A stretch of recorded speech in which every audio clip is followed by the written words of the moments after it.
Hello, everyone, and welcome to my Wednesdays at 1 show here on Facebook Live. You can also see us on my YouTube page.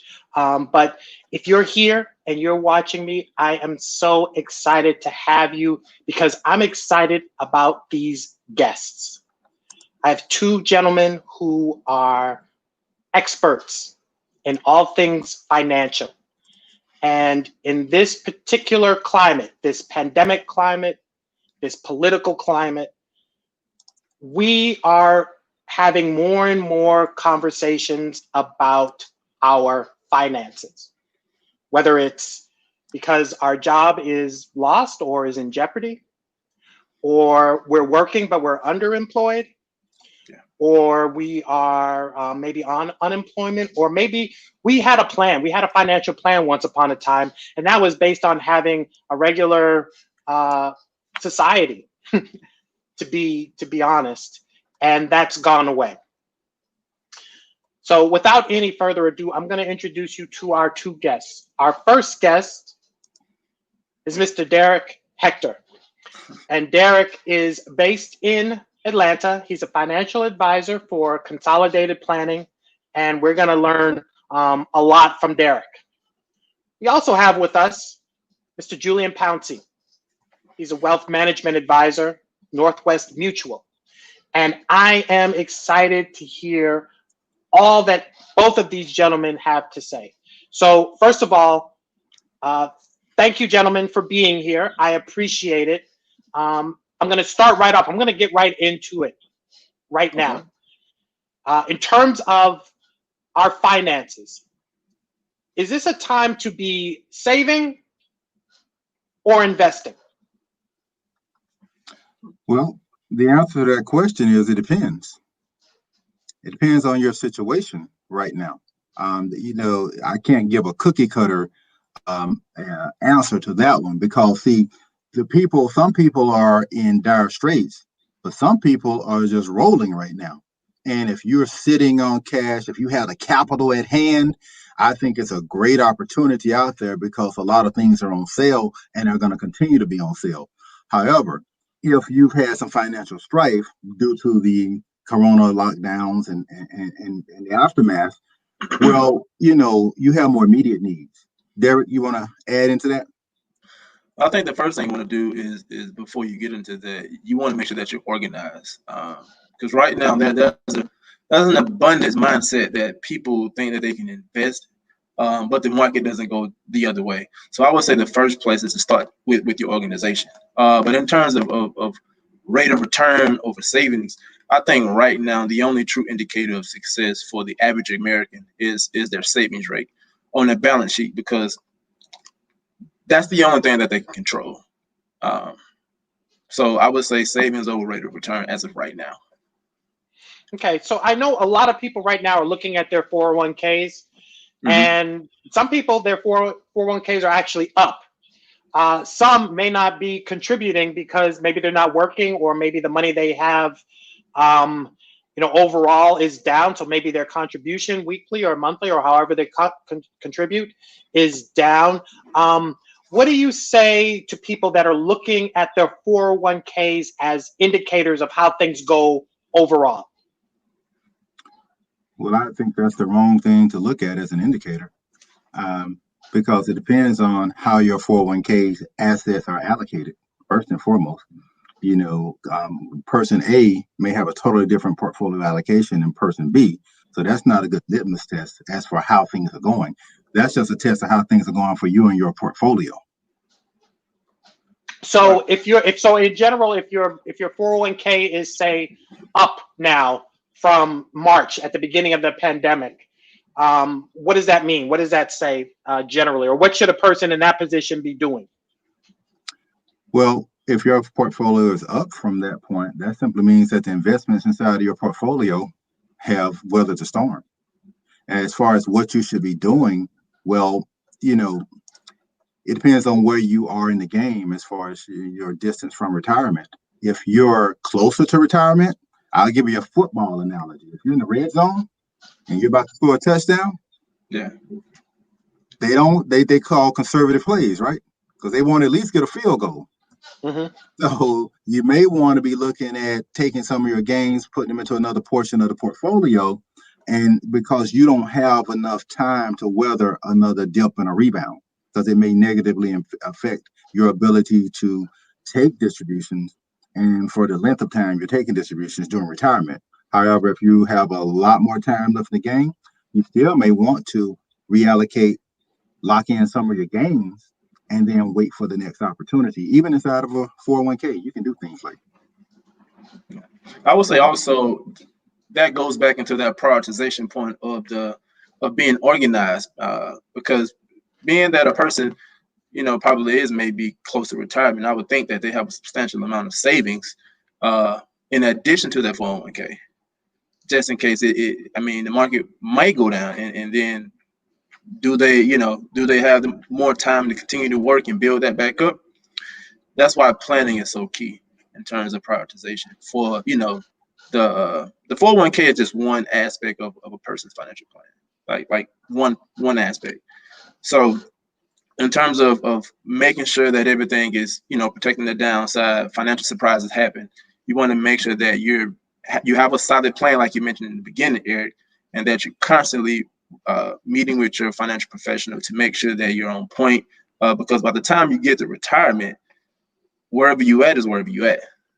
Mhm. So you want to make sure that your plan is seriously intact. So, Eric, yeah. Derek, you mentioned at the beginning talking about getting organized, right? Yeah. So let's just say, I'm someone who's really disorganized. It's not far fetched. Trust me. Okay. What are some of the first steps that I would hypothetically need to do to get myself financially organized? Well, the first thing you want to do is not fall into some of the pitfalls of traditional planning. Is putting products first. You want to make sure that you know exactly where you want to be in the economic outcome based on your financial picture and yourself. You can always start with the budget. And I'm not saying budget in terms of penny pinching and having a scarcity mindset. I'm saying having a meaningful cash flow system that what's going in versus what's going out versus what's coming in.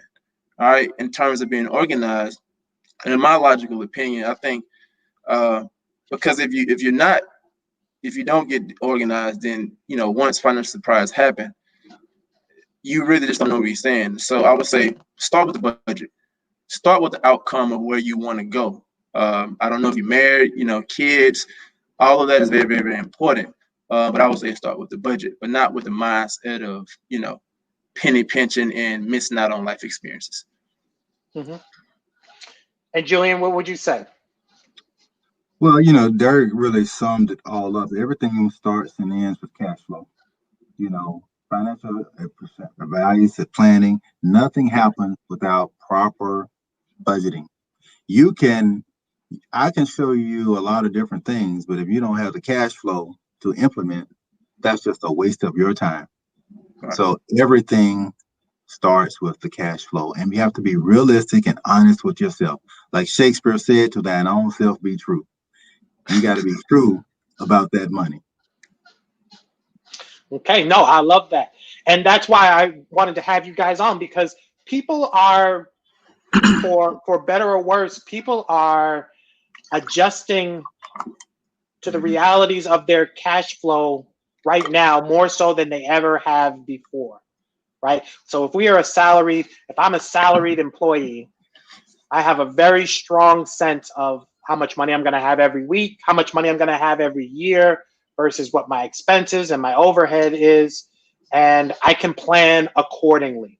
Yeah. Because there are so many variables now, I think people are now revisiting their financial plans. They're looking at their cash flow. They're seeing the variabilities and the volatility, and they're wondering what the best thing to do, taking those factors into consideration. What's the next best thing to do? Should I get more conservative? I talked to some friends who are very active in the stock market, and they're telling me they've never been so aggressive because things are kind of wide open right now. Well, I'll tell you, that can be a rabbit hole to go down. But I'll try my best at this one. I'm encouraging all of my clients to try to create multiple streams of income. We're in that time where it's never been more apparent than you need multiple streams, because if you're a W-2 employee, you're only good until they knock on your door and take away that W-2 income. So now that's a major disruptor. But if you've got 2 or 3 other income streams, it's still a disruption, but it's not as major. And that's what a lot of people have been hit with due to COVID. It's because that W-2 has been severely disrupted. And your W-2 sometimes determines what your lifestyle. You know, are you middle class? I'm middle class based on assets, or am I middle class based on W-2? See, that's the difference. And if you can create income outside of your W-2, see, everybody has a skill set, a relationship, or something, or a passion that they can think about monetizing. You just got to put your mind to it and see, how can I monetize? The people who are in the technical stream, they have things they can do outside of the job that is not a conflict of interest of what they do for their W-2. They can create those income streams. But we're in a time of it's a great opportunity, because it's time for it allows people to reset. How are you going to come out of this thing? Yeah. All this time to think about that. Mm-hmm. No, I love that. And we're going to touch a little bit on that, because I have some ideas or some opinions, I guess, on things around financial literacy and entrepreneurship. But I don't want to get to that right at this moment. I want to actually bring in a couple of questions from some of our viewers. Okay. So Sudi, she's asking, I currently have 2,000 shares with my company that will be merging with another company. Should I sell my shares once this merger happens? Thank you, Sudi. Well, if there's a merger, like for instance, I'll give you an example. When I worked for E-Trade, Microsoft bought out company, and it was LinkedIn. Microsoft bought LinkedIn, and the employees at LinkedIn, they had company stock. When that merger, when that buyout came, that LinkedIn stock automatically became Microsoft stock. So I'm not sure about the way her question is worded. Her shares of her company, if they're being acquired by another company, a parent company, those shares should be liquidated automatically. And either she's going to have new shares of the parent company, or she may have a tax consequence. If your shares, like that happened with a lot of the guys at LinkedIn, overnight they had a few $100,000 of cash in their accounts because that stock had been liquidated. And guess what? Capital gains hit. That was a taxable event. Yeah. So I'm not really sure what's going on with your company, but you know, you shouldn't really have to make that decision as far as buying or selling them. I mean, or as far as selling them, because that process should take care of it for itself. Okay. Yeah, absolutely. And we have another question from Tony. How do people stay organized or manage a budget if their household income has been cut by at least 40 to 50%, which was the case for many Americans during the pandemic? Still the case. Yeah, that's a case of, and I have to be sensitive how I answer this one, because you know, with some people, we encourage our clients to have cash on the side for, it's called an emergency fund, and that emergency fund would really help in that situation. But let's just be real. Too many Americans did not have an emergency fund, because most Americans, they said, couldn't even withstand a $400 emergency prior to the COVID. So there is no easy answer to that one. As far as, you know, if you've been cut by 40, 50%, it still comes down to, like Derek was saying, you got to get organized and prioritize. What comes first? Start talking to your creditors, you know, some of the people that you can negotiate bill payments with. You know, a lot of companies are working with people under this situation. You know, you may be able to defer some things to reduce some of the payments, you know, to help to absorb that hit. But that's a gut punch. That is, you know, there's no easy way out of that one. Mm-hmm.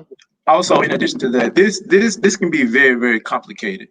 And right now, because of all the moving pieces, Tony, this is where Julian and I, we can start to, you know, empower individuals and decomplicate some of this. Right now is the perfect opportunity for people to reset and figure out what their sole purpose is. Because in my opinion, true financial security comes from embracing what you have to offer by maximizing your human life value and operating and carrying out your life's purpose. And when I say life's purpose, that means how you're uniquely designed to add value to the world. So right now is a perfect opportunity to see which, how can you live within your means? How can you expand your means? How can you become more efficient with your means? So I would say start with looking at, how can you add more value to the world in terms of your sole purpose to create your own financial security in addition to everything that you've probably already been doing. Yeah, and that's a tough question because so many people are impacted by that. Everybody's situation is different. Like even though your income might have been cut, this year they'll allow you to go into your 401k up to $100,000 with no penalty. That's a last ditch option. I'm not saying to do that first. That's a last ditch option. If you had that on the side and you need to do that, just know that you can access your 401k up until the end of this year, and up to $100,000. You're gonna pay taxes, but you will not hit that penalty. No, I think that can be a huge opportunity. That's a great point that I don't know that the average person knows that is available, because you see a lot of people kind of get to the last of the last, right? We were talking about, you guys were mentioning earlier, right? Talk to your creditors, talk to people that you have financial relationships with. And I think people have been having those really challenging conversations with people. And I think it was one thing in March and April and maybe even May, but we're knocking on the door of November, and people want answers, or they want their money, or they, or some things that aren't pleasant are going to start to happen. What would you say to people that are still having those conversations, doing good faith efforts to honor their debts, but are still finding challenges in terms of real overhead? We're talking about mortgage, rent, insurance, the big hitters, where you've had those conversations early, but now it's a little bit late. You want to take that, Derek? I would say that goes back to the organization, and this is a very, very important. I want people to hear me when I say this. That your financial team has to be for you, and it's up to them once you're able to crystallize exactly what you want. You want to be able to maximize not only your wealth but the opportunity in other areas, and ultimately help you clarify and define the economic outcome based on the vision that you have for yourself. See, a lot of this isn't really about numbers. It's about where you see yourself going, and then you get the right people around you to help you facilitate that and carry that out. Yeah, I would only add that there's a lot of programs, well, not programs, but there's some initiatives. For instance, there's a lot of states enacted some policies towards people who rent, like in California and some other states. They cannot evict you. So if you can't pay your rent, they can't come and evict you in some states. So you got to learn what's going on in your particular state. Now, the only problem with that is it sort of screws the landlord, because if I'm a landlord and I've got 15 properties and people don't have to pay me, I understand protecting my tenants and I can't evict them, but nobody put any verbiage in there to protect me from the bank, because they still want that monthly payment for that property. And so I think that hopefully with some new leadership coming in, I'm hoping that there will be some more workable and concrete strategies and policies put in place that will help us to ride through this, because it's going to get worse before it's going to get better. Multiple layoffs are coming. It's coming fast. Well, let's talk about that a little bit. You mentioned leadership, right? One way or another, after Election Day, which is less than a week away now, we're going to be charting a course, right? Yeah. One way or the other, we're going to be charting maybe a new course, maybe some more of the same course. What should people be doing, if anything, to respond to election results? Well, there's not very much they can do that they haven't already done. The election process is what it is, regardless of who wins next week. It is what it is because the damage has already been done.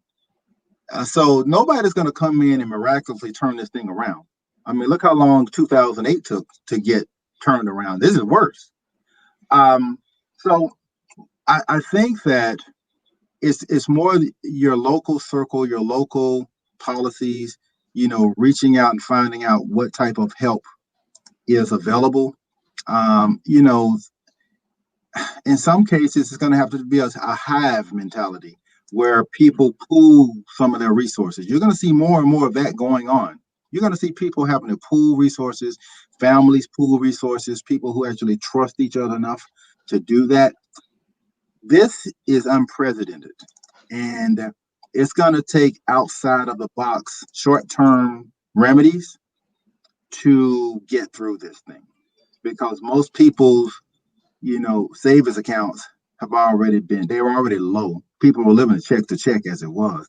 Now, against that backdrop, what's crazy is that how many people are buying on Amazon all the time. UPS, Amazon, that QVC.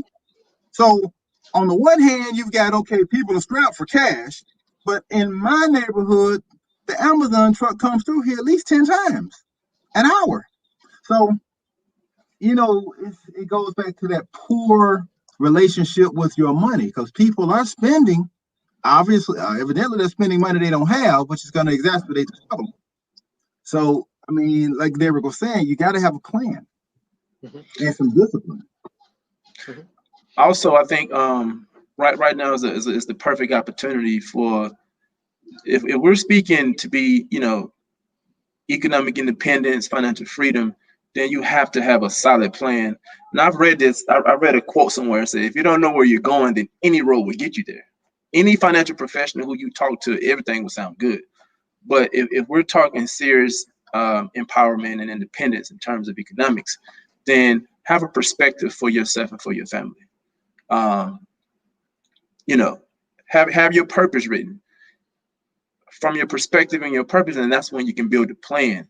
And then you can start to implement the professionals, and then that's when you can, continue to moving forward. You will feel better in terms of your foundation.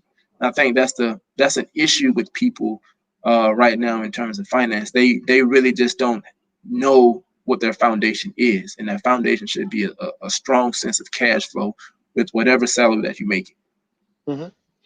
Okay, so I sort of hinted at it a little bit earlier, but I want to talk to you guys about the concept of introducing as core pursuits as early as elementary school, but certainly by the time you're in middle school or high school, core pursuits around A, financial literacy, and then B, entrepreneurship, which neither one are really part of. We still are teaching people calculus and trigonometry and things that maybe you're not necessarily going to use unless you go and work for NASA, but we're not giving the opportunity for people to think about building a brand or building their own business, or just the fundamentals of financial literacy, credit, balancing your checkbook. People don't really use checks anymore, but you know what I mean. Mm-hmm. What would you say to somebody who said, I think that's a good idea, and how would I start that process? Start the process of introducing those core ideas to public, or to earlier in life than when you do have it. Gotcha. I think that's a part of that would be an indicator of a huge in terms of a value system. If I would have learned the things that I know now early, ball game would be different. So I do think in terms of introducing financial strategy, or not even for the sake of financial strategy, but for the sake of independence, and not relying upon having the mindset of relying upon the job. I think if that is introduced to a child early, you know, go make a lemonade stand or something. I think those core values speaks hugely in terms of self-sustainability. And once a child has self-sustainability in terms of just a little bit, then the decisions moving forward we based in their value, not versus something else. Mm-hmm. Yeah, I agree. You know, as my slide profile is indicated, I'm part of the 100 Black Men, and we have a financial literacy initiative. And for the past 8 years, we've teamed with Ally Financial to spread financial literacy throughout our community. And I've conducted those classes and courses, and Derek and I are involved with doing one for AT&T, a series of them right now for their employee group. But it covers budgeting, credit, banking and investing, entrepreneurship, covers everything, identity theft, all the things that can affect your dollars. And even further, we have a national financial literacy contest where the kids that we mentor, there's 118 chapters of the 100 Black Men, and we're in America, Europe, Africa, and the Caribbean. And at our annual conference every year, we have a financial literacy contest that is sponsored by State Farm. And they have that like their financial advisor. They're given a scenario of a family, and they present to judges who act like they're the client, and whoever presents the best solutions wins money, real scholarship money. And I've coached 3 national championship teams doing that. So I definitely recognize the value of starting early, teaching kids. And when I teach, the reason my kids win, I don't teach them like kids. I teach them like they're adults that are actually going to use this information. Everything that I learned becoming a financial advisor, I pour into them, because this stuff is not rocket science. They can learn it. And when I do it that way, they can spit it out, they can regurgitate, and they, even more so, they can understand. Because a lot of people talk financials, but they don't understand. I'll give you an example. If you had, I'm asking anybody out there, if you had $100,000 that you got through an inheritance or you won it, whatever, and you want to sit down and invest it in a mutual fund portfolio, and you're going to have an A-share portfolio, how much would that cost you? I hope you're not asking me, because I don't know. See, my clients can answer that in 5 seconds because I teach them. See, the thing is, everybody talks around this stuff, but when you start getting down to the nitty gritty, the I's and the T's dotted, they don't understand. That's why they have poor experiences, because they don't understand from the get-go. Well, Julian, let me ask you, let me just jump in there, because Derek, you said it too. When were you, I mean, obviously you're an expert in the field now, but when were you introduced to even any of these concepts? How old were you? Where were you? Was it early in your life? Was it later in life? And what do you think you would have done if you knew earlier? I will say this. I graduated from Morehouse in finance, and having financial strategy and actually having a degree in finance is 2 totally different things. And also, I'm a direct product of being empowered by Julian, first and foremost. So in saying that, I've always kind of known finance. I've always been a knack with numbers, but in terms of how to implement it in strategy and be strategic in terms of my wealth, that's a different ballgame. Yeah, well said. I mean, I first heard of a mutual fund when I was, I guess, in college. One of my partners who had graduated before me, she had a mutual fund, a Janus fund. I was like, what's that? And now, funny thing is, now I'm her advisor.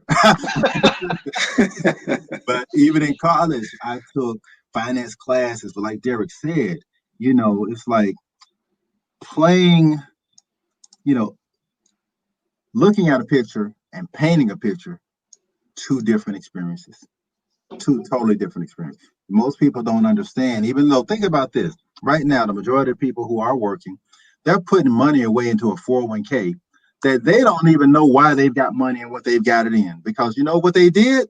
They asked somebody who had been working there longer, hey, what should I put this in? What are you doing? And then they do exactly the same thing. And that guy probably did the exact same thing that somebody else told him to do without any clear understanding of how they just built that portfolio. Don't have a clue. Let me ask you guys this. This is another question from Tony, right? Can you explain why and how the market performs independently despite the condition of the economy. For example, when unemployment rate was at its highest, the market was still surging. That's because employment is a lagging indicator.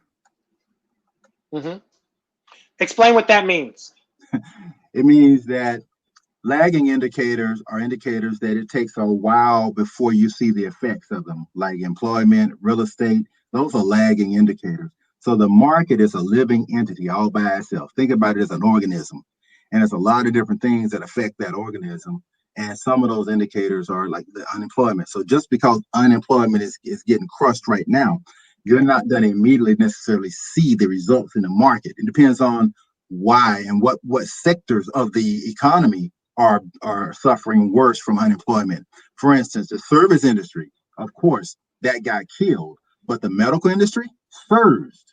Mm-hmm. So that's well, with that in mind, when we're talking about the market, I'm going to show you this graphic, and this is a graphic that I sort of ripped off earlier today. Actually, a friend of mine, I'm in a group chat, and they sent this over, and I'm not going to tell you what it is. I want you to just kind of quickly look at it and tell me what you think this means.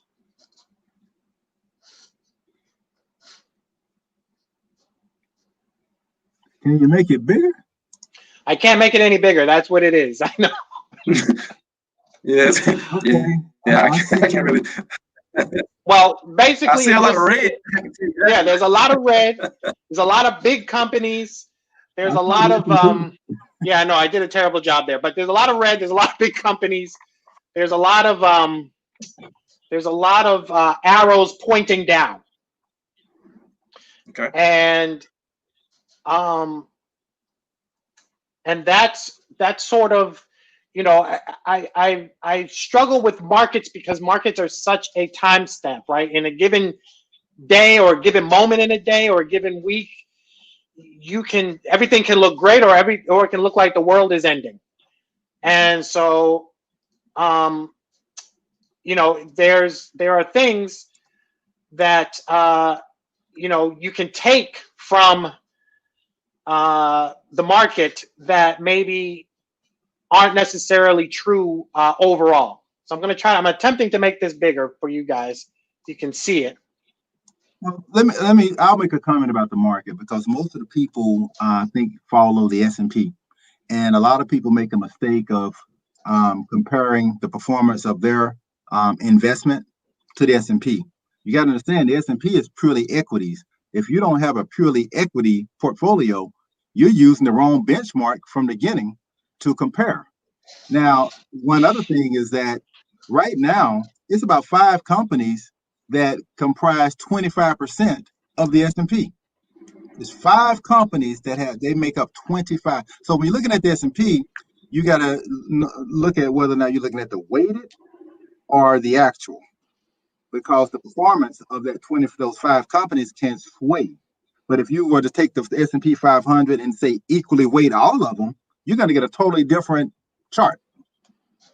But the S&P is not equally weighted. I don't know if most people knew that. A lot of people think that you've got these companies and it's 1/500th each one of them represents. No, it's not like that. Yeah. Same with the Dow 10 or the Dow 30. It's not equally weighted. So if you look at the companies that have been killing it with the S&P, you know, Google, Amazon, Microsoft, all the tech companies, they've been killing it. But some of the other ones are not doing all that well, even though the S&P overall is up. So if you've got a 60-40 portfolio, meaning that if 60% of your portfolio is equities and 40% is bonds, you don't want to compare that to the S&P. It's apples and oranges. Yeah, you got to make sure you're using the right index to compare your performance with. And that's why we have guys like you, right? So I want to sort of pivot here and talk a little bit about your process with clients, your process with how you determine what advice or what direction you point people in. So when somebody like me comes in and says, I'm ready to, you know, organize, I'm ready to you know, grow my portfolio, or talk about how I can expand my wealth or manage what I've already worked hard and built already, what are some of the initial steps that you take with people when they get in contact with you? I would say one of the first things that I'll do is I'll ask them what's their experience being with other advisors, because the truth is everybody is doing some sort of planning. Everybody have 401k, everybody have some real estate, some investments, whatever the case. I'll start there, and then I'll build on everything that they have. But in terms of crystallizing in them, I want to make sure I understand their definition of economic independence and financial freedom. I want to understand what success looks like for them and how will they know if they reached it. And I also want to understand is, what are some of the things that can stop your cash flow to stop today? And in saying that, that will give me the understanding of, is this person having a scarcity mindset or an abundance mindset? And then those are the kinds of questions that will guide the conversation to help maximize the outcome based on the vision that they have for themselves. As I mentioned earlier, of course, you want to protect today and plan for tomorrow with cash flow as our foundation. Putting money in the right places, being the most tax efficient as possible, and learn how to utilize debt without over leveraging ourselves. There's a lot of people that want to stay away from debt, but that's a huge opportunity for a lot of my clients to teach them how to utilize debt without over leveraging themselves and putting themselves as a deficit. Yeah, what I do is people, the first meeting I have with people, we just have a conversation. I'm not even writing anything down. I'm just talking to them. What I really want to know is this: where are you now? Where do you want to be? And then my job is to determine, can you get there? And if you can get there, how? What's the roadmap? And along the way, in between all of that, I find out what's important, what's not important, who's important. Are they interested in generational wealth, or does it all the buck stops with them? Everybody's totally different. There's no right or wrong answers. Mm-hmm. And that's why I customize my advice to the individual. And if I have a couple, it's funny, when you have a couple, that's when it gets interesting because they're never aligned. Yeah. They are never aligned. So you have to find that common ground. Is one person a spendthrift and the other one a hoarder? Does one come from a background of respecting money, but the other one doesn't? Mm-hmm. With a lot of young people, I tell them this: if you're getting ready to get married, I say try to live off of one income for 5 years, and then invest that other person's income for that 5 years, and then start living off two. Game changer. I like it. Let me ask you, because this is something that you kind of hear from time to time when people talk about millennials and younger, right? Millennials to me are people sort of in their 30s, and then there are people that are younger that are, I guess, Gen X. I'm not sure how. I don't know what the categories.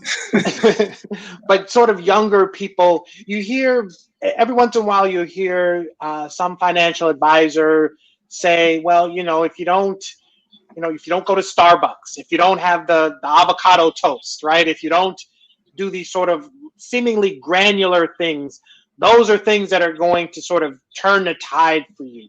How much of that, in your experience, is rooted in truth? Is it more mindset that you understand that if I have a Starbucks every day, that means that goals are going to be set further back, or I can still reach my goals and have the Starbucks, but there's other things?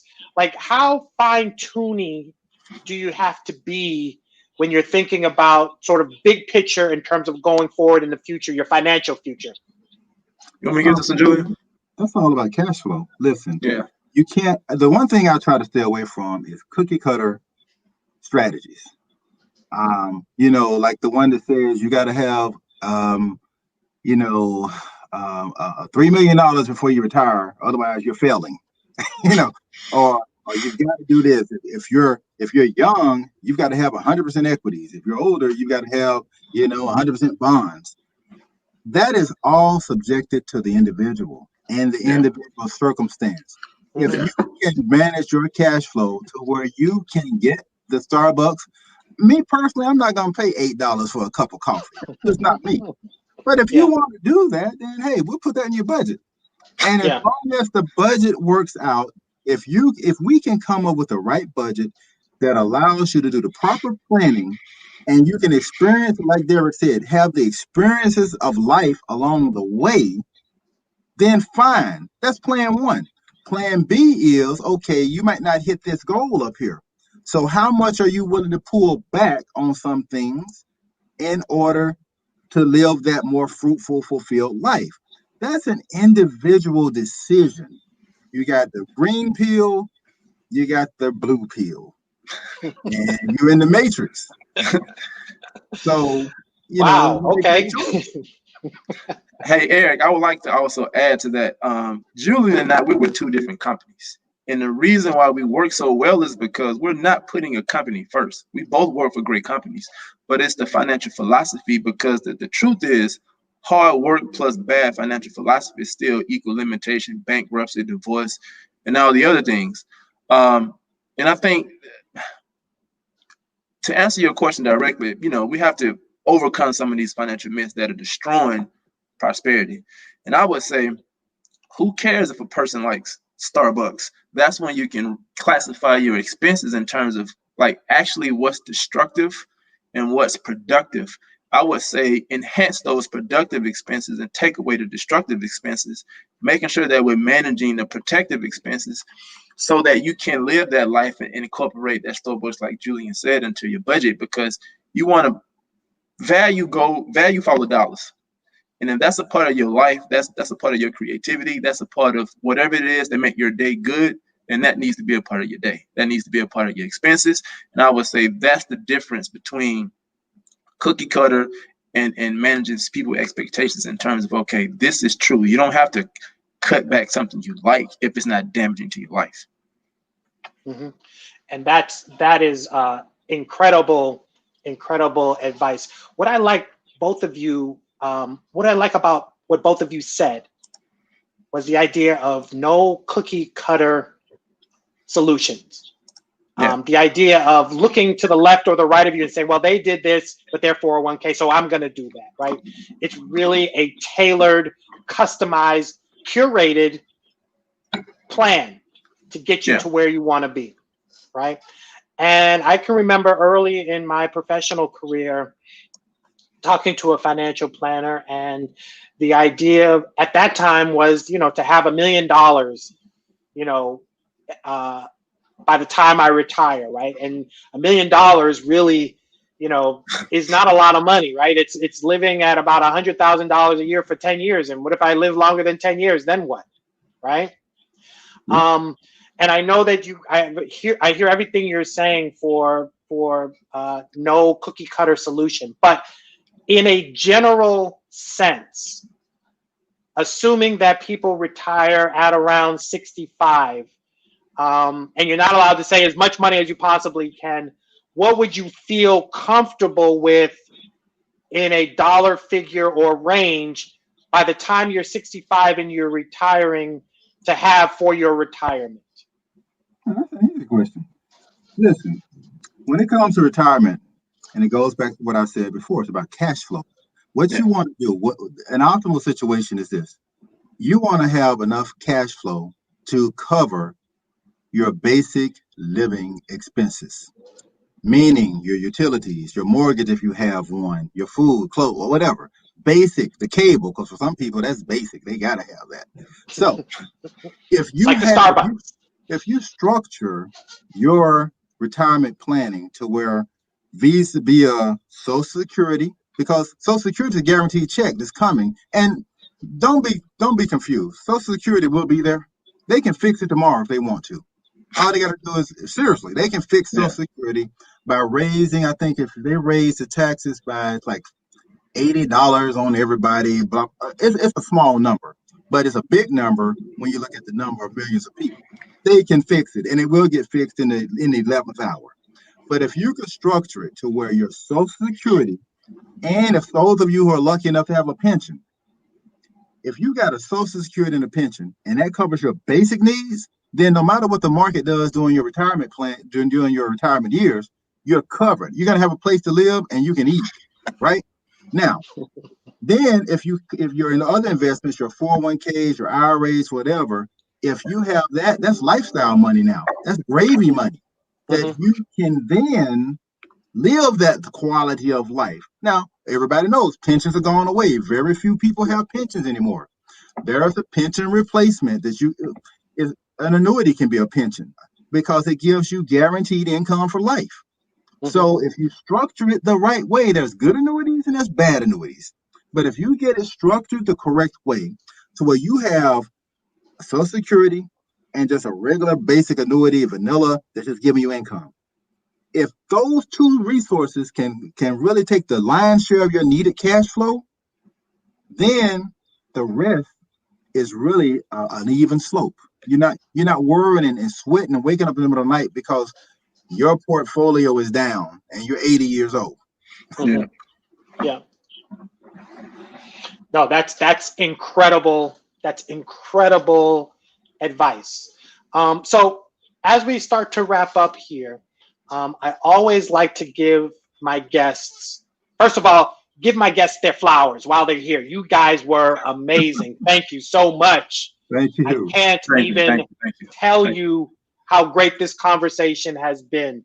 And just before we came on, you guys were asking about the demographic of my audience, and I can't tell you what it is. I hope if you guys find out something, please tell me.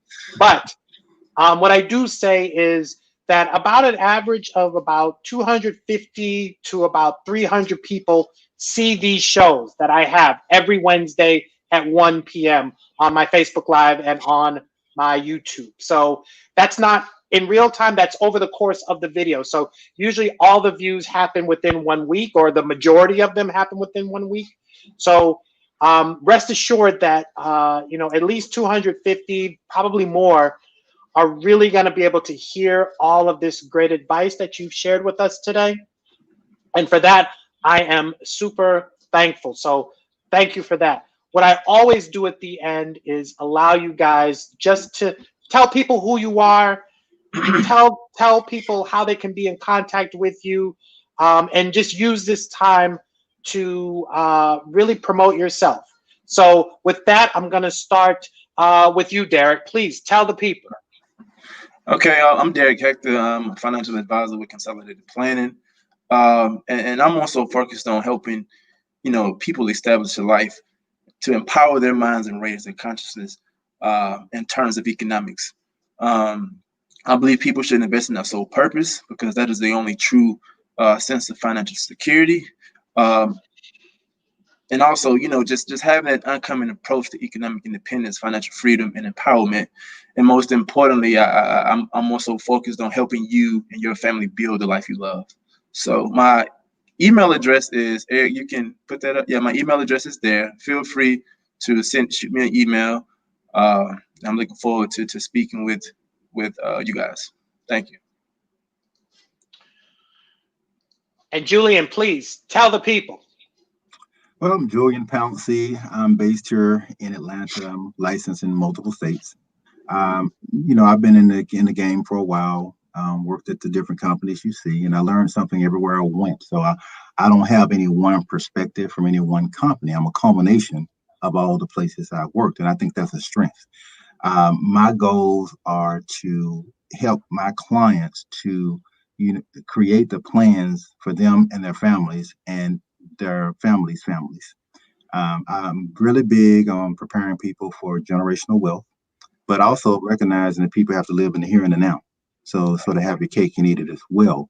I love to teach. My clients are not just led by the nose. I like to educate my clients because I tell them, listen, I can give you the best portfolio, the best strategy, and I go get hit by a bus. Somebody else is going to be, leading you. I want them to be informed to where they're not just a spectator in the process, they're a participant in their own process. And that's what I strive for. So you can drop me an email or you send me a text or call me at 678-571-4883. And I have a website if you want to check that. It's just julianpouncey.nm.com.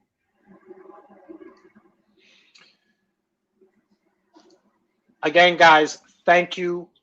I appreciate you. I know that my viewers appreciate you. We have I mean, I'm going to be really honest. I've had a few of those tossy-turny nights, thinking about money, thinking about planning, thinking about what's going to happen next. I mean, I'm not ashamed to say that, but I also think that there are a lot of people who are thinking about money and financing and plans in a way that they never thought that they would have to. If we had this talk in January or February, I think it would be a totally different talk. Yeah. But in this time, I think there are a lot of people who are visiting or revisiting their financial plans, their financial stability or future in a way like they've never done before. So I had to have my experts come in, talk to the people, and it has been an amazing, amazing conversation. So thank you guys. I want to thank everyone out there who's been watching and who will watch. And I strongly recommend that you talk to these gentlemen, talk to Derek, talk to Julian, or talk to someone, talk to a certified specialist to help you go forward in financial security. So with that, I thank my guests, Julian Pouncey, Derek Hector. I thank all my viewers for viewing. And we'll see you next Wednesday at 1. I don't know what the topic is yet, but you'll see it when I know it. But until then, I want to thank all of you guys for participating, and we'll see you next week. Thanks a lot, guys. Take care. Thanks a lot. Peace.